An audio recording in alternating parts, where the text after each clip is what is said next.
Just flagged this officer over. I want to make sure his unmarked car is legal. Yes, sir. Afternoon, sir. How are you?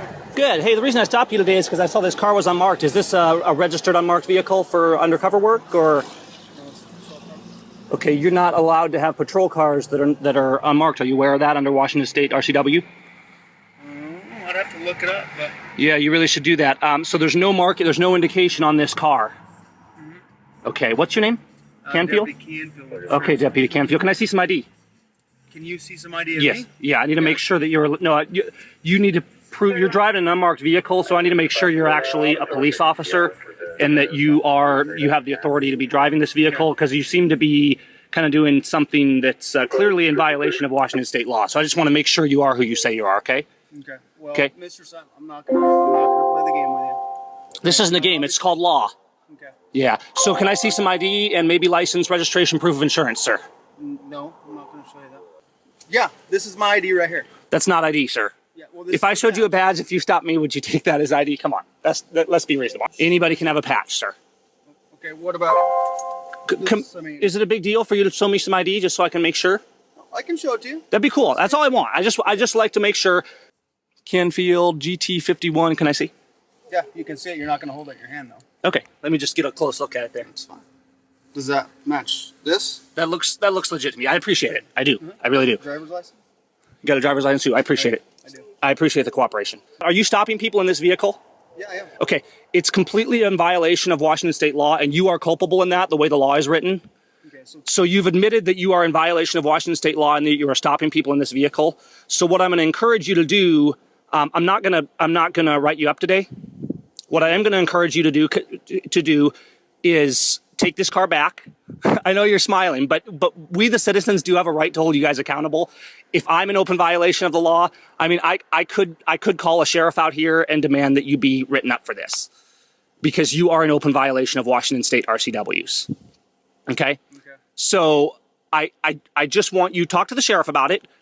There's a problem with this in Soap Lake as well, and this is why I'm bringing this up lately. I really want you guys to be aware of this. I want you to follow along. Do you understand the safety concern? I mean, let's say it's 12 o'clock at night, my daughter's out driving around, and she doesn't drive yet, but you get the idea. And she gets stopped by what is supposedly a police officer, but there's no markings whatsoever, and that's one of the main reasons you should not be stopping people in a car that's unmarked, because that's when the safety concern really comes in. Somebody doesn't know if they're being stopped by a police officer.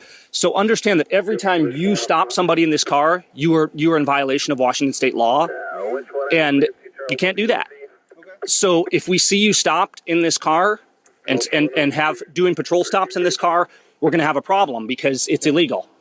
If you continue doing this, you could be arrested for that. I could be arrested for driving an unmarked car? For driving an illegal vehicle and refusing to comply? Okay. Are you saying that if somebody else was driving an illegal vehicle and wouldn't cooperate, that they wouldn't be arrested? How are you comparing? I mean, it's kind of apples to oranges. It's not apples and oranges. You're driving a vehicle on Washington state roads, on a Washington state highway, and it's in violation of the law, and you're accountable to the law just the same as me and anybody else is, you know? Okay. Yeah. No, it's publicly owned, any publicly owned vehicle, including county, police, and it opens up with directing at the officer specifically.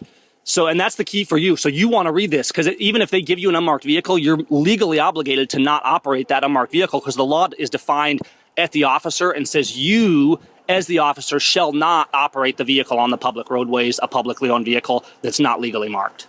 That's good to know. Just follow up on it, and let's just get it taken care of. It doesn't have to be a big deal, and I understand that there's certain instances, as is referenced in the law, where there is exemptions, but patrol vehicles are not included in that. So, okay? Sounds good. All right. You be safe out there, Mr. Canfield. Take care. And that is how you stop a police officer. He was driving by. I flagged him over. Some people may say, well, this is petty. Leave the officers alone, Gavin. It's not petty to hold our police accountable. And this isn't just one issue. This isn't just about police or sheriff. It's not one thing. It's accountability. It's the lawlessness we see all across America, where government disdains the people and disdains the law and thinks that they're above the law. We can't allow that. We, the people, are the sentinels of our liberty. The Constitution is a law that we placed on government. We, the people, must hold them accountable to the law. These guys are obligated to respect law and liberty and to follow the rules that we, the people, placed upon them.